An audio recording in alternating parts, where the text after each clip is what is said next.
अस्सलाम वालेकुम नाज़रीन, मैं हूं आपकी मेज़बान चंदा बुखारी और आप देख रहे हैं वन पॉइंट चैनल। नाज़रीन, मैं इस वक्त एशिया चौक में मौजूद हूं। शिज़ान फैक्ट्री की बैक साइड पे ये चौक लगता है। यहाँ पे मेरे कैमरामैन आपको दिखा सकेंगे कि इर्द गिर्द पे जितना ज़्यादा ये सामान आपको बिखरा हुआ नज़र आ रहा है। यहाँ पे एक फ़ैमिली है, ठीक है। उस फैमिली में बुज़ुर्ग हजरात भी मौजूद हैं जो कि आप बैठे हुए देख सकते हैं। पहली तारीख को यहाँ पे एक वाक़या पेश आता है जिसमें एक फ़ैमिली यहाँ पे रहती है। इनका ये घर है जो कि इन बुज़ुर्ग खातून के बेटे ने, जिसका नाम है शबीर अहमद, उस बंदे ने ये घर ख़रीदा 65 लाख रुपए में प्रॉपर्टी डीलर से। इनको इस बात का इल्म नहीं था कि ये घर पहले ही किसी और बंदे के नाम पे और उनका कोई केस भी चल रहा है।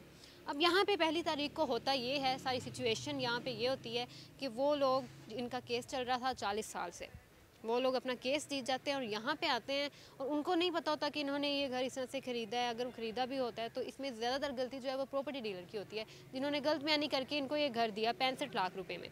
पहली तारीख को वो यहाँ पे आते हैं और हुकूमत की तरफ से ज़ाहिरी बात है वो केस जीत जाते हैं और इस वजह से वो यहाँ पर आके सारा सामान जो है इनका बाहर फेंकते हैं। जैसा कि आप देख भी सकते हैं, सारा सामान यहाँ पर बाहर फेंक कर पहली तारीख से यहाँ पर ये लोग सड़क पर रह रहे हैं। यहाँ पर सर्दी बहुत ज़्यादा है, बारिश हुई थी पिछले दिनों। यहाँ पे किसी का भी ज़रा सा भी ख्याल नहीं है। इन्होंने एहतजाज भी किया लेकिन किसी ने इनकी सुनी नहीं। और इसके साथ साथ आपको एक और बात बताऊं कि यहाँ पे इनका ये कहना है कि इन्होंने यहाँ पे मीडिया वाले एक बंदे को भी बुलाया, ठीक है, काफ़ी ज़्यादा इल्तिजा भी की, लेकिन उसके हाथ में इनके मुताबिक कुछ पैसे दिए गए, कुछ हज़ार के नोट दिए गए, जिसकी वजह से वो भी वापस चले गए। लेकिन आज हम यहाँ पे आए हैं, आपको इनकी आवाज़ भी सुनाएंगे और आखिर आपको बताएंगे कि 18 दिन हो गए हैं यहाँ पे इनकी जो सिचुएशन है वो क्या चल रही है। हमारे साथ शबीर अहमद की अहलिया मौजूद है, हम उनसे बात करते हैं कि आखिर वो इस बारे में क्या कहना चाहती हैं। अस्सलाम वालेकुम। वालेकुम सलाम। अच्छा, आप ना मतलब सारी बात बताएं कि आपने कैसे घर खरीदा और किस तरह से सारी सिचुएशन हुई। हमने 65 लाख का लिया था 2 साल पहले। हमें किसी किस्म का इलम नहीं था। ये पहली तारीख को ये लोग आए हैं, हम ऊपर सोए हुए थे, हमें कोई नहीं पता ये क्या हो रहा है, बाहर क्या नहीं हो रहा है। इन्होंने हमारा दरवाज़ा लॉक किया, कह रहे कि बाहर निकलो आपका। हाँ जी, रात के 4-5 वक्त का टाइम था। तो मैंने कहा भी क्यों खाली करें, कह रहे हमारी प्रॉपर्टी है, हमारे पास रजिस्ट्री, इंतकाल, फ़र्द, हर चीज़ मौजूद है। तो मैंने कहा आपको अगर कोई आर्डर है अदालत से हमें दिखाएं। इन्होंने हमें कुछ भी नहीं दिखाया। लेडीज़ पुलिस थी, जेंट्स थे, बहुत ज़्यादा प्राइवेट बंदे भी थे। फिर हमने ताला लगा के बाहर खड़े हो गए। मैं कहा मेरा मियाँ घर में कोई नहीं, सिर्फ मेरी ये सास थी। उस दिन इनकी आँखों का ऑपरेशन हुआ था, मुझे इतना शदीद बुखार था, मेरे बच्चे भी बीमार थे। तो मैंने कहा चलो एक रात हमें दे दो, अगर मेरे हस्बैंड आ जाएंगे या कोई मर्द आ जाएगा घर तो पता चल जाएगा, फिर हम आपको ना, अगर आप कहे तो हम खाली कर देंगे। ये साथ वालों के घर से एंटर होकर हमारी छतों के ऊपर से आकर अंदर से इन्होंने ताले तोड़े। अभी तक ताले टूटे हुए हैं सारे थोड़ों के साथ। ज़बरदस्ती इन्होंने फिर हमें खींच के, मेरी सास को बेचारी को दिक्के मार के मैं बाहर निकाल के सामान हमारा सारा बाहर फेंका। आपने रोका नहीं जब वो आप लोगों की चीज़ें उठा रही थी? उन्होंने, इतने ज़्यादा बंदे थे जिसका कोई हिसाब नहीं था, उन्होंने हमें पकड़ा हुआ था। मेरी अम्मी भी आ गई ऊपर से और मेरी सास को तो फिर मैंने, इनकी आइज़ बनी हुई थी, उधर बिठा दिया सामने वालों के घर। मेरी अम्मी का भी ऑपरेशन हुआ तो मेरी अम्मी को भी मारा पीटा और हमें पुलिस वालों ने मारा पीटा। वो साइड पे हमें पकड़ के ना खड़ी। मतलब नाज़रीन, फुल गुंडागर्दी की गई है यहाँ पे। किस तरह से, जैसे कि वो बता रही हैं, उनकी मदर का भी ऑपरेशन हुआ था, बच्चे बीमार थे, उनको खुद भी बुखार था। हालांकि जहाँ से भी कोई भी अगर जगह खाली करवानी होती है तो कुछ दिन का टाइम दिया जाता है, जो भी मामला हो, लेकिन यहाँ पे ऐसा कुछ भी नहीं किया गया। हमने तो कहा, मैं उस बंदे के जाके उधर प्लाट में बैठा हो तो उसके पाँव को हाथ लगाया, अल्लाह कुरान का वास्ता डाला, सारे पुलिस वालों को सबको मैंने मिन्नतें की। मैंने कहा मैं एक रात का टाइम दे दो, मिन्नतें की है मैंने उसकी। उन्होंने हमें इतना बुरा भला करके हमें फेंका ना, घर से निकाला। जी नाज़रीन, आप लोग जो इनका दुख है, इनकी कैफियत है, वो समझ सकते हैं। मेरे ऑपरेशन आँख खराब हो गया। हाँ, धक्के मार के छोटे छोटे मेरे पोतरियाँ पोतरे उन्होंने भी सेठ धक्के मार के काट छे। बेटा मेरा घर कोई ना। मेरी 2 साल की बच्ची इतना रोती, मम्मा अंदर चले, मम्मा घर चले, मम्मा घर चले।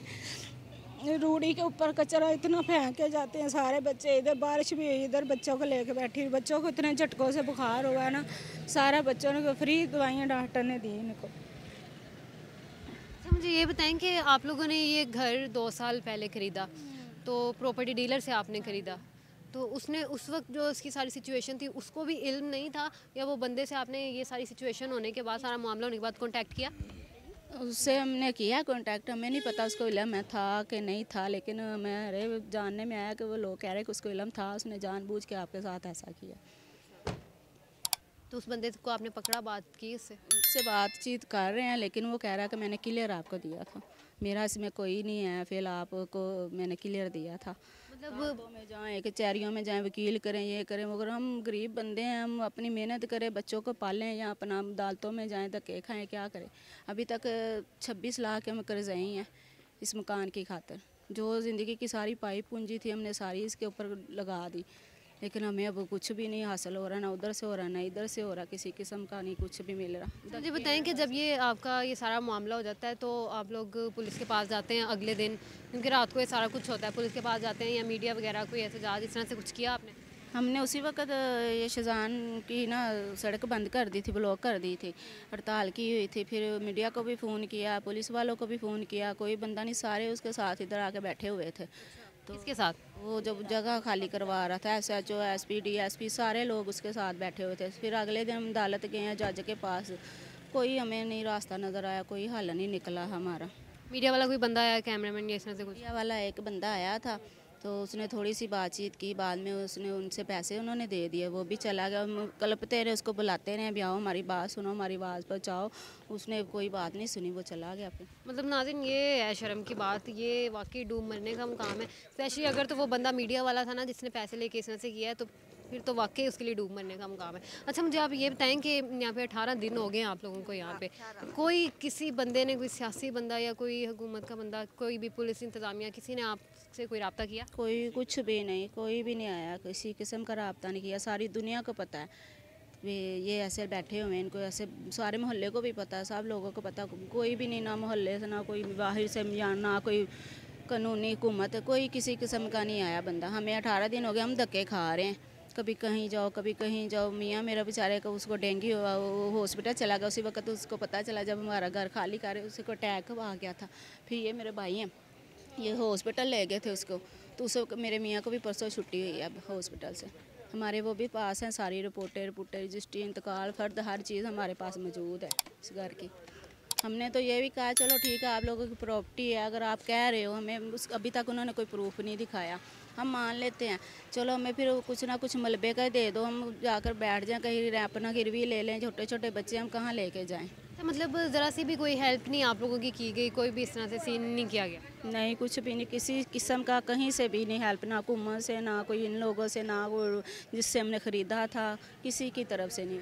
बिल्कुल ठीक कह रही है आप नाज़रीन, इस तरह से बच्चों के ऊपर भी बुरा असर पड़ता है। 18 दिन जैसा कि इनको हो गए हैं, बारिश भी हुई, कोई यहाँ पे आता नहीं, यहाँ पे इर्द गिर्द अगर लोग हैं तो वो सिर्फ तमाशा देखने वाले तमाशाई लोग हैं यहाँ पे मौजूद हैं। अच्छा, मुझे बताएं बच्चों के बारे में कि आपके जाहिर है बच्चों को काफ़ी ज़्यादा मुश्किलात का सामना करना पड़ता है इससे। बच्चे मेरे 8 बच्चे हैं, 7 बेटे, एक बेटी है छोटी, तो 3 बच्चे बड़े हिफ्ज़ कर रहे हैं, एक बेटा जाता है काम पे, बड़ा सबसे बड़ा, छोटे 3 हिफ्ज़ कर रहे हैं। बस उनकी वजह से परेशान हूँ बहुत ज़्यादा, घर ढूंढ रहे हैं किराए पे, वो भी नहीं मिल रहा। अब बस कुछ करेंगे, अब क्या करना, सारी ज़िंदगी इधर तो नहीं ना बैठे रहना। क्या कहना चाहती हैं इंतज़ामिया से, हुकूमत से, क्या मैसेज देना चाहती हैं? इन लोगों को शर्म नहीं है बस, इनकी अपनी माँओं बहनें बेटियों के साथ ऐसा हुआ हो ना, तो फिर इन लोगों को ज़रा हो, ये बहुत ना बगैरत लोग हैं। हुकूमत भी हमारी सारे जो है ना बहुत बेहया हैं, इन लोगों को ज़रा, गरीब की तो कोई हैसियत ही नहीं, कोई कुछ भी नहीं है, जिसके पास पैसा है बस उसका ही है सब कुछ। अस्सलाम वालेकुम। जी वालेकुम सलाम।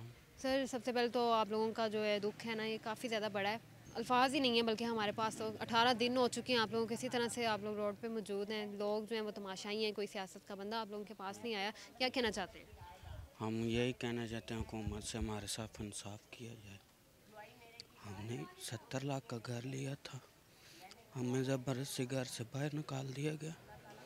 हम 18 दिन से इधर रोड पे, ये 7 कचरे वाली रूढ़ी है, हम इधर बारिश में सोते, हमारे पास खाने के लिए पैसा भी नहीं। ये पहले मीडिया वाले आप आए हैं, हम इसीलिए आए हैं ताकि आप लोगों की आवाज़ जो है वो हकाम बाला तक पहुंचाई जा सके। नाज़रीन, इनकी आंखों में आंसू आ चुके हैं, जाहिर है दुख बहुत बड़ा है, आखिर 18 दिन हो गए हैं, रूढ़ी पे इनको सोना पड़ता है, अल्फाज नहीं है शायद हमारे पास भी। अब क्या कहना चाहते हैं सर, अपील क्या करना चाहते हैं हुकूमत से, इंतज़ामिया से? आखिर 18 दिन हो चुके हैं, किसी ने भी एक्शन नहीं लिया, शायद किसी में शर्म ही ख़त्म हो गई है। किसी ने भी कोई एक्शन नहीं लिया हमारा। हम कहते हैं हमें इंसाफ दें, हमारा घर हमें वापस दिलाया जाए, नहीं तो हमें पैसे दें। हमने सारी ज़िंदगी मेहनत मजदूरी करके घर बनाया। ये देख लें आपके सामने 7 कचरा पड़ा हुआ है, इधर ही गधे बांधे हुए हैं, लोग इधर बदबू में हम सो रहे हैं। ये जो हमारी मैं इसकी आँख का उस दिन ऑपरेशन करवाया, उसी दिन से हम इधर बैठे हुए। ये महल्लेदार लोग भी गवाह हैं इस बात के। हमने घर खरीदा है, हमने कोई कब्ज़ा किसी किस्म का नहीं किया। हमारे साथ जुल्म किया, ज़बरदस्ती हमें निकाला, हमें कोई नोटिस भी नहीं दिया गया। हमने उसके पाँव भी पकड़े मालक के कि हमें एक दिन की मोहलत दे दो। उसने आगे से कहा कि नहीं, हमारी औरतों को भी मार। एक दिन का भी टाइम नहीं दिया गया, तशद्दुद किया गया, ज़बरदस्ती यहाँ पे घर खाली करवाया गया। घर खाली करवाने वाले भी बेशरम थे और साथ में जो पुलिस वाले थे वो भी बेशरम ही थे। आप ये बताएं कि यहाँ पे कोई मदद करने के लिए भी नहीं आया? कोई भी नहीं मदद करने के लिए आया। हम इधर बारिश में हम बैठे रहे। ये देख लें, ये तरपाल है, ये ग्रीन वाली जो पड़ी है, इसके नीचे हम बारिश में रात गुजारते हैं। सर्दी का मौसम है, बच्चे सारे बीमार हो गए। सिस्टर मेरी को भी 2 मरतबा अटैक हो गया, हॉस्पिटल ले गई, CT स्कैन करवाया, सारी रिपोर्टें हमारे पास हैं। क्या आप मैसेज क्या देना चाहते हैं लास्ट? मैसेज यही देना चाहते हैं कि हुकूमत देखे, हमारे गरीबों के साथ इंसाफ किया जाए। शुक्रिया सर आपका।